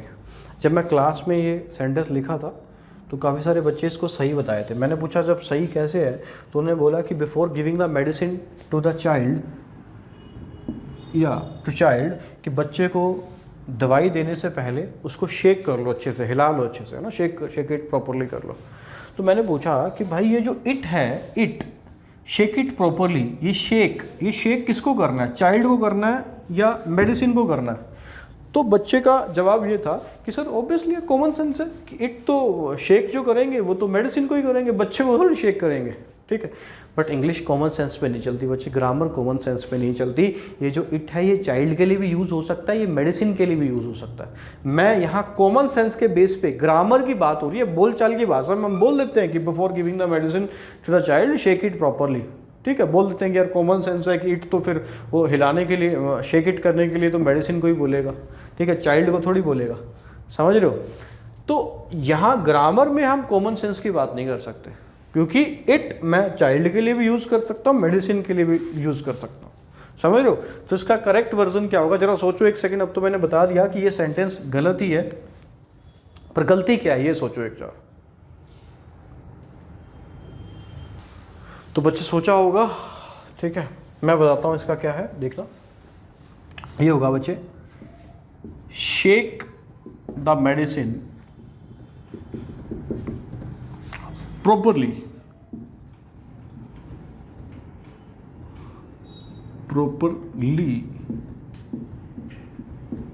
before giving it to the child. ये बिल्कुल सही वर्जन है इसका सेंटेंस का, कि shake the medicine properly before giving it. अब इट किसके लिए आया बच्चे, तो मेडिसिन के लिए आया। किसको देनी है, चाइल्ड को देनी है। बात समझ में आई ना? तो ये गलत है, क्योंकि इट मुझे पता नहीं चल रहा चाइल्ड के लिए आया या मेडिसिन के लिए आया। कॉमन सेंस देखी जाए तो मेडिसिन के लिए आएगा, ऑब्वियसली है यार, पर ग्रामर कॉमन सेंस में ना चलती। ठीक है, तो थर्ड सेंटेंस करेक्ट कर लेना, shake the medicine properly before giving it to the child. ठीक है, और बच्चे अभी मैं थोड़ी देर पहले समझा रहा था, आपको याद होगा जब मैं जीरंड की बात कर रहा था, जब मैंने आपको बताया था कि अगर लास्ट में ई हो ना, ई, तो वो काट के फिर ऐड करते हैं आईएनजी। जैसे ये वर्ब गिविंग जो है, ये पहले गिव रही होगी, GIVE रही होगी, है ना, गिव रही होगी। तो जब मैंने गिविंग किया तो ई काट के आईएनजी लगा दिया। बात समझ पाए हो ना? जैसे मैंने बताया था ना बच्चे, स्मोकिंग, स्मोक, ई काटा था फिर आईएनजी लगाया था, तब स्मोकिंग बना था। ठीक वैसे ही है, तो ये भी एक रूल होता है वर्ब का, आगे हम पढ़ेंगे। नेक्स्ट सेंटेंस है fourth, I about some book they are useful. ये भी सेंटेंस पेपर में आया हुआ था और ये कुछ ऐसे लिखा हुआ था बच्चे, it is useful, about some books it is useful, और उसने ऐसे लगाया हुआ था 2 3 A B C और D में लिखा हुआ था नो एरर। मतलब ये एरर डिटेक्शन का क्वेश्चन था। फोर्थ जो है, about some books it is useful, इसमें ये पहचानना था कि कौन से पार्ट में गलती है। बी पार्ट में गलती है तो बी मार्क करना था, सी पार्ट में गलती है तो सी, अगर कोई गलती ना है तो नो एरर। अब तो खैर तुम्हें पता चल ही गया होगा कि सी पार्ट में गलती है। कैसे, about some books it is useful, books है, बुक्स एक से ज़्यादा है, प्लूरल है, और इट हमेशा किसके लिए आता है, सिंगुलर के लिए आता है, प्लूरल के लिए नहीं आता। यही तो गलती है मेरे प्यारे, यहाँ पे इट नहीं, इसलिए मैंने क्या लगाया, दे आर यूजफुल। तो ये भी एग्जाम का क्वेश्चन है, सीजीएल में आया हुआ है 2016 के अंदर। About some books it is useful, बताओ किस पार्ट में गलती है, तो पार्ट सी में गलती है। सेंटेंस इंप्रूवमेंट का क्वेश्चन इसको कैसे बनाएगा, जैसे इसने यहाँ पे लिख दिया इट इज़, इसको कर दिया अंडरलाइन, इट इज़ यूजफुल को, है ना, ये ABCD नहीं लिखेगा। सेंटेंस इंप्रूवमेंट का क्वेश्चन इसको कैसे बनाएगा कि ये पूरा सेंटेंस लिख दिया, ये पार्ट में भी ऐसे डिवाइड नहीं होगा, जैसे यहाँ पे ये मैंने लाइन लगाई हुई थी, ये पूरा सेंटेंस लिख दिया और जिस पार्ट में गलती है उसको अंडरलाइन कर देगा या इसको ज़्यादा डार्क कर देगा। ज़्यादा डार्क का मतलब ज़्यादा ब्लैक कर देगा पेपर के अंदर और बोलेगा इसको इम्प्रूव करो। तो इम्प्रूव करोगे तो क्या लगाओगे बच्चे, इट इज़ लिखा हुआ है तो क्या लगाओगे, दे आर। ठीक है, अब कुछ ढक्कन होंगे जो कहेंगे सर दे इज़ लगा देंगे, भाई दे प्लूरल है तेरा, दे इज़ नहीं आएगा, दे क्या आएगा, दे आर आएगा। ठीक है, प्रेजेंट में सेंटेंस था तो मैंने प्रेजेंट में ही रखा, लगाने को तो दे वर्ब भी लगा सकते हैं, समझ रहे हो, वो भी ठीक है ग्रामेटिकली, परंतु अगर प्रेजेंट में है तो प्रेजेंट में लिखोगे, पास नहीं बना दोगे सेंटेंस का। तो ये था बच्चे प्रोनाउन का क्लासिफिकेशन, आशा करता हूँ कि पसंद आया होगा। ज़्यादा डिटेल में हम आगे पढ़ेंगे जब प्रोनाउन चैप्टर पढ़ेंगे। अब हम बात करेंगे किंग ऑफ द सेंटेंस, वाक्य का राजा। वाक्य का राजा, जैसा कि मैंने लास्ट क्लास में आपको बताया था, क्या होता है, वर्ब होता है। क्यों होता है, क्योंकि हम किसी भी सेंटेंस की वर्ब के बिना कल्पना ही नहीं कर सकते। कोई भी सेंटेंस अगर बनेगा तो उसमें 110% है क्या होगी, वर्ब होगी। बिना वर्ब का कोई सेंटेंस बन ही नहीं सकता, आप बना के देख लो, देयर इज नो सेंटेंस, है ना, कोई भी ऐसा सेंटेंस नहीं है जो वर्ब के बिना बन सकता है। तो लगाएंगे अब king of the sentence, that is verb. ठीक है, क्रिया पढ़ते हैं, चलिए ये कुछ एग्जाम्पल बच्चे वर्ब के सेंटेंस के रूप में आपके सामने लिखे हुए हैं, स्क्रीनशॉट ले लो या लिख लो इसको पॉज करके वीडियो के, मैं इधर खड़ा हूँ देखो। चलिए, तो वर्ब जैसा कि मैंने बताया था बच्चे कि कोई भी काम होता है ना, जैसे वह खेल रहा है, वह सो रहा है, वह पढ़ रहा है, वह खाना खा रहा है, तो खा रहा है, पढ़ रहा है, सो रहा है, खेल रहा है, तो खाना, सोना, पढ़ना, खेलना, ये सब क्या है? वर्ब है। ये आपने हिंदी में पढ़ा होगा, इसे क्रिया कहते हैं। मुझे वर्ब की कुछ टीचर, अनजान टीचर मैं कहूँगा, सिर्फ इतनी सी डेफिनेशन देते हैं कि एक्शन वर्ड, कोई भी एक्शन वर्ड वर्ब है, अधूरी जानकारी है। एक्शन वर्ड वर्ब नहीं है। जैसे मैंने ये लिखा था, द बेबी स्लीप्स, बच्चे स्लीप्स, सोना, एक्शन नहीं है, एक्शन नहीं है स्लीप्स। आई नो यू, मैं तुम्हें जानता हूँ, I know you, no, no यहाँ पे क्या है? वर्ब है। मानते हो कि नहीं मानते बच्चे? तो क्या नो, इसको कनो नहीं पढ़ते बे, के साइलेंट होता है, ठीक है। जैसे नाइफ है, नाइफ में के साइलेंट होता है, कनाइफ नहीं पढ़ते, ठीक है, नाइफ पढ़ते हैं। तो आई नो यू, अब भाई ये नो तो वर्ब है, परंतु ये कोई एक्शन थोड़ी यार, मैं तुम्हें जानता हूँ, इतना ही तो बोला मैंने कोई एक्शन किया का है ना, कोई बॉडी का मूवमेंट किया। मैंने एक भाई साहब, मान लो आप ही हैं, आप देख रहे हो वीडियो, मैंने बोल दिया आई नो यू, मैं तुम्हें जानता हूँ तुम कैसे आदमी हो, ठीक है। तो क्या ये वर्ब है? क्या जानना कोई वर्ब, जानना कोई एक्शन थोड़ी है, वर्ब तो है, एक्शन थोड़ी है, समझ लो। आई एम अ टीचर, मैंने लिख दिया sentence, I am a teacher, मैं अध्यापक हूँ। भाई ये एम भी तो वर्ब है, तो क्या ये एक्शन है क्या? तुम बोलोगे यार नहीं ये एक्शन तो नहीं है। तो भाई फिर ये सिर्फ एक्शन कहना कि एक्शन वर्ड ही सिर्फ वर्ब है, तो ये गलत है। अगर तुम भी ये डेफिनेशन आज तक जानते थे तो इसको चेंज कर लेना। सिर्फ एक्शन वर्ड को हम वर्ब नहीं कहेंगे। ऐसे वर्ड जो सेंटेंस के अंदर एक्शन दिखाएंगे या स्टेट को दिखाएंगे, एक्शन दिखाएंगे सॉरी, या स्टेट को दिखाएंगे, या बीइंग मतलब होने को दर्शाएंगे, किसी की स्टेट ऑफ बीइंग दर्शाएंगे। बीइंग क्या भी समझाऊंगा। ये तीन चीजें अगर कोई वर्ड दिखाएंगे उसको आप बोलोगे वर्ब। डेफिनेशन देते हुए ये छोड़ भी सकते हो, सिर्फ इतना भी बोल सकते हो कि एक्शन या स्टेट दिखाने, स्टेट हाथ में लगाना बहुत जरूरी है। एक्शन या स्टेट दिखाने वाले वर्ड को क्या कहते हैं? वर्ब कहते हैं। अब देखना तुम ये डेफिनेशन, हरी लाफ्स, हरी हंसता है, अभी हंसता है, हंसना तो एक्शन है ना, ठीक है, हरी लाफ्स। दे टीच, वे पढ़ाते हैं, ठीक है, टीच वर्ब है, एक्शन है। यू गो, तुम जाओ, जाना एक्शन है, ठीक है। द बेबी स्लीप्स, ये उसकी क्या दिखा रहा है? स्टेट को दिखा रहा है, समझ रहे हो नहीं? स्टेट को दिखा रहा है बेबी। ये आई नो यू, ये भी क्या दिखा रहा है? State. I love you, right, यहाँ पे जो लव है ये भी क्या है? स्टेट।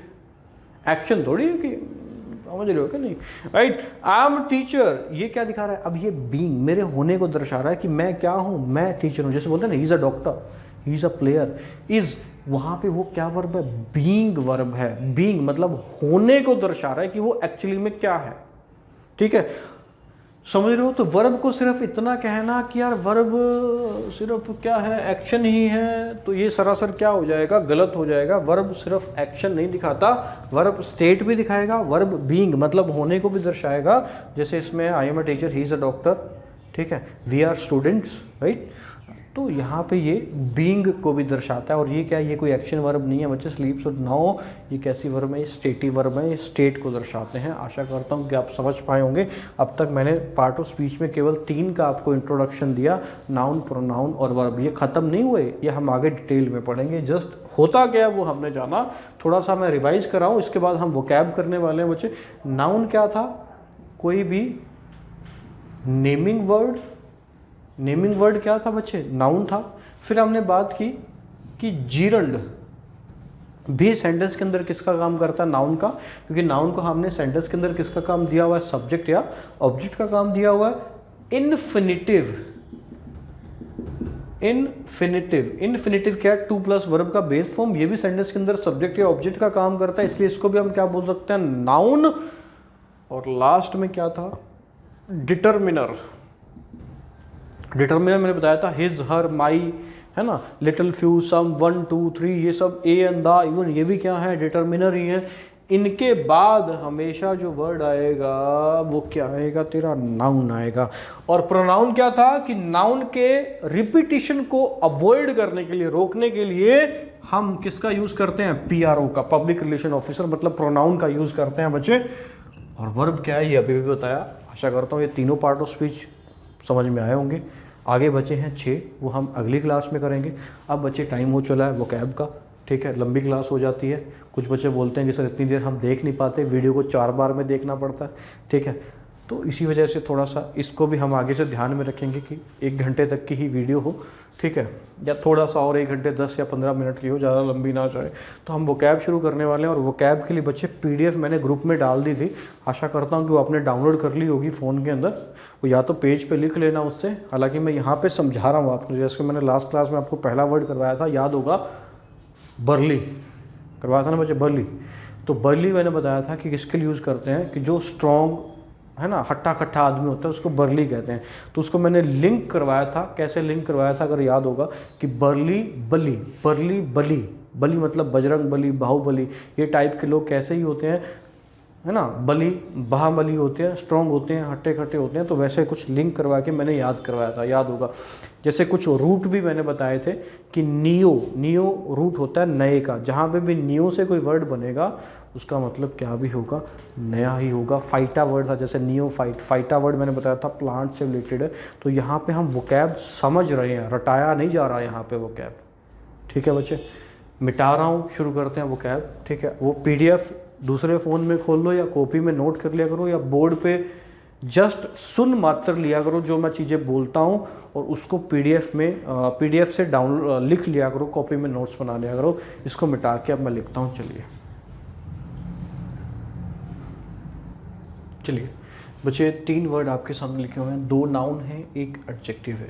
पहला है कैकोफोनी। कैकोफोनी क्या होता है, mixture of loud unpleasant sound, मतलब ऐसा साउंड, ऐसी आवाज़ जो कानों को अच्छी नहीं लगती, उसको बोलते हैं कैकोफोनी, ठीक है। कैको, बच्चे ये जो कैको वर्ड है ना, ये रूट है, ये जहाँ पे भी तुम्हें दिखाई दे ना, उसका मतलब सिर्फ एक ही होता है, बैड, बुरा। कैको का मतलब बैड। फोनी, फोनी जो वर्ड है ये फ़ोन से रिलेटेड है बच्चे। जो फ़ोन पहले आया था ना, 1G फ़ोन जो थे, फर्स्ट जनरेशन, फिर सेकंड जनरेशन आया, फिर थर्ड जनरेशन आया, फिर फोर्थ जनरेशन, और आजकल 5th जनरेशन भी आ गया। इंडिया में तो नहीं आया, फ़ोन आ गया, बट 5th जनरेशन पता नहीं कब आएगा। कैको फ़ोन, तो उस टाइम पे जो फर्स्ट जनरेशन का फ़ोन था, वो उसका काम सिर्फ एक ही होता था, साउंड, फ़ोन कॉलिंग, बस यही काम था उसका, डेट सेट, इससे ज़्यादा कुछ नहीं करते थे। आज तो हम एक तरह का, ये जो आजकल जो हमारे पास फ़ोन है बच्चे, ये एक तरह से एक मिनी लैपटॉप है, एक लैपटॉप का ही काम करता है, एक छोटे लैपटॉप का, है ना। आजकल जो फ़ोन है मिनी कंप्यूटर है, या कह सकते हैं हम। तो उस टाइम पे जो फ़ोन था वो सिर्फ साउंड से ही रिलेटेड था, आवाज़ से रिलेटेड था। तो वहीं से निकला वर्ड कैकोफोनी। कैको मतलब बैड, फोनी मतलब साउंड, ऐसा साउंड जो कानों को अच्छा ना लगे, वो क्या है, कैकोफोनी। याद रहेगा ना, कैको जहाँ पे भी दिखे ना, उसका जिस भी वर्ड में कैको आए, उसका मतलब सिर्फ किससे रिलेटेड होगा, बैड, बुरे से रिलेटेड होगा। तो कैकोफोनी मतलब ऐसा साउंड जो कानों को अच्छा नहीं लगता, मिक्सचर ऑफ लाउड या अनप्लेजेंट साउंड। जैसे कि मैं एक सेंटेंस लिखूं, द कैकोफोनी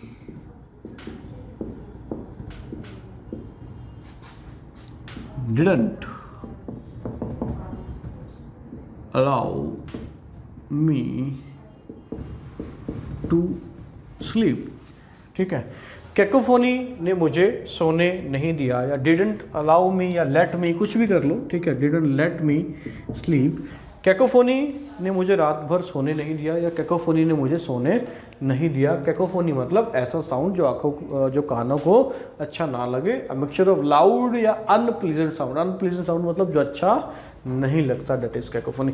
कैलीग्राफी, ये तो तुम्हें पता होगा कुछ बच्चों को। कैली, कैली फिर से बच्चे रूट है, किसका रूट है, ब्यूटीफुल, सुंदरता का रूट है कैली। कैली किसी भी वर्ड के आगे आपको लिखा मिले तो उसका मतलब ब्यूटीफुल से रिलेटेड ही होता है। ग्राफी का मतलब होता है हैंड राइटिंग, हैंड राइटिंग। जैसे बच्चे होता है ना कि जब गर्मियों वगैरह, विंटर, जब समर वेकेशन होती हैं, तो कुछ पेरेंट्स जो हैं वो अपने बच्चों को कैलीग्राफी सीखने के लिए भेजते हैं, मतलब art of good writing, hand writing, मतलब जो लिखने की जो अच्छी कला है ना, जो अच्छी लेखन कला है, वो सीखने के लिए भेजते हैं। कैलीग्राफी बल्कि कोर्स भी होता है। तो कैलीग्राफी याद रखना, कैली मतलब ब्यूटीफुल, ग्राफी मतलब क्या हो जाएगा, हैंड राइटिंग हो जाएगा। तो ब्यूटीफुल हैंड राइटिंग क्या है, कैलीग्राफी है। तो बैड हैंड राइटिंग क्या होगा, जरा सोचो, इन दोनों वर्ड को देख के अंदाजा लगाओ भाई। ग्राफी हैंड राइटिंग, तो बैड हैंड राइटिंग क्या होगा, कैकोग्राफी। यही तो बच्चे मुझे सिखाना है तुम्हें, नहीं तो पीडीएफ में सब कुछ है, ठीक है। कैकोग्राफी क्या है? बैड हैंडराइटिंग है, क्योंकि कैको किसका रूट है? बैड का, और ग्राफी मतलब हैंडराइटिंग। तो बैड हैंडराइटिंग और गुड हैंडराइटिंग क्या है? कैलीग्राफी। बैड हैंडराइटिंग क्या है? हैंडराइटिंग क्या है? तो कैकोग्राफी है। अब बैड हैंडराइटिंग सिर्फ गंदा लिखने से नहीं होती, अगर आप रॉन्ग स्पेलिंग लिखते हो, गलत स्पेलिंग यूज़ करते हो लिखते हुए, तो वो भी क्या होगा? कैकोग्राफी होगा। ये सवाल पेपर में आया हुआ है, रॉन्ग स्पेलिंग। रॉन्ग स्पेलिंग किसका सिनोनियम है? तो कैकोग्राफी। या द बैड हैंड राइटिंग किसको बोलते हैं? तो कैकोग्राफी को बोलते हैं। एक चीज़ याद रखना, इंग्लिश बड़ी विचित्र भाषा है। अब जो करेक्ट स्पेलिंग है ना, करेक्ट स्पेलिंग, उसको बोलते हैं ऑर्थोग्राफी। ऑर्थोग्राफी मतलब करेक्ट स्पेलिंग, कैलीग्राफी नहीं है। करेक्ट स्पेलिंग क्या है? ऑर्थोग्राफी। करेक्ट स्पेलिंग ऑर्थोग्राफी, ये करेक्ट स्पेलिंग है। तो याद रहेगा ना बच्चे, कैको मतलब बैड, फोनी मतलब साउंड, अच्छा साउंड जो कानों को अच्छा नहीं लगता, कैकोफोनी, कैली ब्यूटीफुल, ग्राफी हैंडराइटिंग। तो कैलीग्राफी क्या हो जाएगा? अच्छी हैंडराइटिंग है ना, सुंदर लेखन, कला, कल नहीं कला, वो है कैलीग्राफी। और कैकोग्राफी क्या है? Bad handwriting, wrong spelling. और ऑर्थोग्राफी क्या है? करेक्ट स्पेलिंग है, ठीक है। आगे बढ़ते हैं। बिटिफिक, किसी भी वर्ड के लास्ट में आईसी लगा हुआ मिले तो बच्चे वो एडजेक्टिव होता है। लास्ट क्लास में मैंने बताया था, किसी भी वर्ड के लास्ट में अगर OUS लिखा हुआ मिले तो वो भी क्या है? तेरा एडजेक्टिव है। तो बिटिफिक का मतलब होता है हैप्पी, ठीक है। जैसे एक सेंटेंस में बनाओ, इसके कुछ सिनोनियम भी दूंगा आपको भी। When India beats Pakistan we feel beatific. Beat, beat का मतलब एक तो वो पीटने वाला होता है ना, मारने पीटने वाला, ठीक है। एक बीट का मतलब होता है हराना, है ना, हराने वाला। इंडिया ने बीट कर दिया पाकिस्तान को। जब इंडिया पाकिस्तान को हराता है तो हम कैसा फील करते हैं? फील, FEEL है बच्चे, फील। तो वी फील कैसा? बिटिफिक। बिटिफिक मतलब कैसा? हैप्पी। इसके कुछ सिनोनियम भी है बच्चे, वो भी याद रखने होंगे तुम्हें। एक तो सिनोनियम लिख लो, जैसे कि जॉयफुल, जॉयफुल है ना, जॉयफुल है। जैसे एक और देखो, एक्सटैटिक, एक्सटैटिक, यूफोरिक, यूफोरिक है ना, हैप्पी, जॉयफुल, एक्सटैटिक, यूफोरिक। और एक और लिख लो जैसे कि ग्लीफुल, ग्लीफुल। बाकी हैप्पी आसान वर्ड तो है ही आपके पास, बिटिफिक और हो गया, ठीक है। तो इन सब का मतलब क्या है? हैप्पी है। और कहीं ना कहीं एक और वर्ड है बच्चे, गे, इसका मतलब भी हैप्पी होता है। एक गे का मतलब वो भी है, ठीक है, वो मत समझना। हैप्पी भी मतलब होता है किसका? गे, है ना। तो beatific, happy, joyful, ecstatic, euphoric, gleeful and, ठीक है। व्हेन, एक सेंटेंस बनाया जैसे मैंने, व्हेन इंडिया बीट्स पाकिस्तान, तो वी फील कैसा? बिटिफिक, है ना। ये 3 वर्ड मैंने डिटेल में पढ़ाए, आपको याद हो गए होंगे आशा करता हूँ, है ना। कैकोफोनी, कैलीग्राफी एंड बिटिफिक, और इनके सिनोनियम। और 2 वर्ड ये हैं बच्चे, कैकोग्राफी एंड ऑर्थोग्राफी। चलिए आगे बढ़ते हैं, इसको मिटा रहा हूँ। चलिए, तो ये 4 वर्ड आपके सामने लिखे हुए हैं बच्चे, ईगो से रिलेटेड है। अब तक मैंने आपको एक चीज़ बोली थी, याद होगा, किसी भी वर्ड के लास्ट में OUS मिले तो वर्ड कैसा है? एडजेक्टिव, ठीक है बच्चे। IC मिले तो वो भी कैसा है? एडजेक्टिव। एक चीज़ अब बता रहा हूँ, IST मिले तो वो है नाउन, दैट्स इट, ठीक है। IST मिले नाउन, जैसे केमिस्ट, साइकेट्रिस्ट, मैथमेट, है ना। तो IST अगर किसी के साथ में मिलेगा, जूलॉजिस्ट, केमिस्ट, है ना, साइकेट्रिस्ट, राइट, ईगोटिस्ट, तो वो क्या होगा? नाउन होगा। ये रट लेना तीनों चीज़ें भाई, कुछ नहीं कर सकता इसमें, सिखाने वाला कुछ नहीं है। OUS adjective, IC adjective, IST noun. पहला वर्ड है बच्चे ईगोइस्ट। ईगो, ईगो आपको पता है अहंकार वगैरह ईगो से रिलेटेड होता है, एक नेगेटिव सा वर्ड है। तो ईगो रिलेटेड होता है आई से, है ना, आई, अहंकार, अहम से रिलेटेड होता है ना बच्चे, नेगेटिव वर्ड है, इसीलिए इसका वर्ड मतलब भी आप देखोगे नेगेटिव ही निकलेगा हर जगह। तो ईगोइस्ट क्या है? ऐसा व्यक्ति, ईस्ट मतलब व्यक्ति है ना, पर्सन मतलब नाउन की बात करेगा, नेमिंग वर्ड है ना। तो ऐसा व्यक्ति जो सिर्फ खुद के बारे में ही सोचता है, आई के बारे में ही सोचता है, उसको बोलते हैं इगोइस्ट। मतलब कैसा है, स्वार्थी है, सेल्फिश पर्सन है, कैसा है, सेल्फ सेंटर्ड व्यक्ति है, उसको बोलते हैं हम इगोइस्ट पर्सन बोलते हैं, है ना। तो सिर्फ खुद के बारे में ही सोचता है। अगला है ईगोटिस्ट। अब ये बड़ा सुंदर वर्ड है, ये वर्ड पावर मेड इजी एक बुक आती है बच्चे वोकैबुलरी से रिलेटेड, उसमें ये दिया हुआ था। उसने बोला यार आपने T4 आज तक टब पढ़ा है, आज से आप एक चीज़ याद रख लो कि T4 टॉक होता है, टॉक, टॉक मतलब बातें करने वाला। तो ईगोटिस्ट उसने बोला, ईगोटिस्ट, ईगो मतलब आई, जो आई के बारे में ही टॉक करता है, आई मतलब खुद के बारे में ही टॉक करता है, खुद के बारे में बढ़ा चढ़ा के बताता है, उसको बोलते हैं क्या, ईगोटिस्ट। मतलब डींगे मारने वाला, है ना, अ बोस्टफुल पर्सन। एक कहावत भी है ना बच्चे, one who blows one's own trumpet, one who blows one owns trumpet, Hindi में बोलते हैं अपने मुंह मियाँ मिट्ठू। मतलब खुद की तारीफ करने वाला ईगोटिस्ट होगा। उसने बोला T4 टब याद ना रखो, T4 क्या याद रखो, टॉक याद रखो, है ना। वहीं से कहावत भी बनी, one who blows one's on trumpet, ठीक है, दैट इज डींगे मारने वाला। वो बढ़ा चढ़ा के बोलते हैं ना, अक्सर कुछ लड़के होते हैं कॉलेजों में ना, जिन्हें फर्स्ट ईयर सेकंड ईयर में होते हैं, बोलते हैं तेरा भाई ये कर देगा वो कर देगा, है ना, और होता कुछ है नहीं, है ना। लड़कियों के सामने हीरो बनने के चक्कर में बोल देते हैं ना, ठीक है। अब असली बहादुरी तो वो बेचारा आर्मी वाला दिखा रहा है, जो बेचारा क्या वैसे है ना, बड़े बहादुर हैं जो बॉर्डर पे खड़े हैं, ठीक है, AK-47 हाथ में लेके जान की बाजी लगाते हैं, किसी भी टाइम कहीं से भी गोली आ सकती है। असली बहादुरी तो वो दिखाते हैं, ठीक है। तो ईगोटिस्ट, बात को समझना, ज़्यादा डिटेल में हमने नहीं जाना, ठीक है। एगोसेंट्रिक, आगे आईसी किसी वर्ड के लास्ट में मिलेगा तो क्या बोलोगे, एडजेक्टिव बोलोगे, बताया था। ईगोसेंट्रिक, ईगो मतलब बताया था, फिर से आई बोलते हैं ना, इसमें ईगो ज़्यादा है, ईगो एक नेगेटिव वर्ड ही है बच्चे, बोलते हैं इसकी ईगो हर्ट हो गई है ना, वैसा कुछ। तो ईगोसेंट्रिक मतलब जो आई को ही सेंटर में रखा हुआ है, खुद के बारे में ही सोचता है कि हर चीज़ जो है वो मुझे ही चाहिए, सिर्फ मुझे चाहिए, किसी और के मेरे को क्या मतलब। वो स्वार्थी है, तो ये अत्यंत स्वार्थी है, ये उससे भी अपर लेवल का है, उसको बोलते हैं हम क्या, ईगो सेंट्रिक बोलते हैं। अ हाईली सेल्फिश पर्सन, और वो सेल्फिश पर्सन है, सेल्फ सेंटर्ड है। A boastful person, ones who blows one's on trumpet, that is अपने मुंह मियाँ मिट्ठू। लास्ट वर्ड है बच्चे ईगो मैनिया।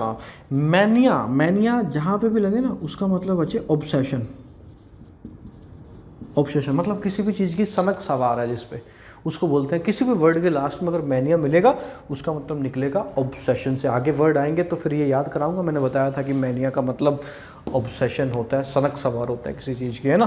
तो एगोमेनिया मतलब स्वयं में ही दिलचस्पी लेने की आदत, सेल्फ ऑब्सेशन, जिसको खुद की ही सनक सवार हो जाए, बोलते हैं ना वो तेरी सनक सवार हो गई है, तो उसको किसी की और की नहीं है, उसे खुद की ही सनक सवार हो गई है, उसको बोलते हैं ईगोमेनिया। ये आज के 7 वर्ड थे बच्चे, 10-12 वर्ड मैंने कल करवाए थे, और ये मैं सिनोनियम कुछ कहावतें भी बताते रहता हूँ, जैसे मैंने यहाँ पे बताई थी, one who blows one's on trumpet, है ना। तो ऐसे करके मैं 7-8 हज़ार वर्ड आपको याद करवा दूंगा, ठीक है। बस आपका काम है डेली वीडियो देखना और प्रीवियस वीडियो को रिवाइज करना 1 बार 2 बार। पिछली वीडियो को भी ज़्यादा लोगों ने देखा नहीं है, किसी ने 10 मिनट देखा, किसी ने 15 मिनट देखा है। तो भाई जैसा तुम रिस्पॉन्स करोगे तो वैसा ही चलेगा आगे, ठीक है। अच्छे से पढ़ो यार और अच्छे से तैयारी करो। अभी शुरू में थोड़ी स्पीड कम है, थोड़ा धीरे पढ़ा रहा हूँ क्योंकि स्टार्टिंग है और हर लेवल का बच्चा है मेरे पास। एक बार सबका लेवल बराबर कर दूँ, सबको एक ही जगह ला के खड़ा कर दूँ, क्योंकि इंग्लिश में अक्सर लोगों का हवा होता है कि इंग्लिश बड़ी मुश्किल है जी, इंग्लिश नहीं आती, क्योंकि मदर टंग नहीं है ना, ठीक है। मदर टंग हिंदी, हरियाणवी, पंजाबी कुछ ऐसा है। तो सबको एक लेवल पे खड़ा करना सबसे पहला मेरा मकसद है कि एक ही लेवल पे सब आ जाएं, और फिर धीरे धीरे मैं स्पीड बढ़ाऊंगा। और जैसे जैसे हम आगे बढ़ेंगे तो स्पीड बढ़ेगी बच्चे। अभी बहुत स्लो चल रहा हूँ, जैसे आज केवल 3 ही पार्ट ऑफ स्पीच के बारे में बताया था, वर्ब के बारे में बताया, नाउन के बारे में बताया, प्रोनाउन के बारे में बताया। अगली क्लास में 6 के 6 कंप्लीट करूँगा, क्योंकि स्पीड ऐसी तो बढ़ेगी धीरे धीरे, नहीं ऐसे तो सिलेबस कंप्लीट करने में 2 साल लग जाएंगे, ठीक है ना। वो भी तो मुझे जल्द से जल्द करवाना है। चलिए आज के लिए इतना ही। अच्छे से नोट्स बनाना, और कोई डाउट हो तो ग्रुप में भेजो यार, बिंदास, ठीक है। आपकी हेल्प के लिए हम, चलिए बाय बाय, थैंक यू।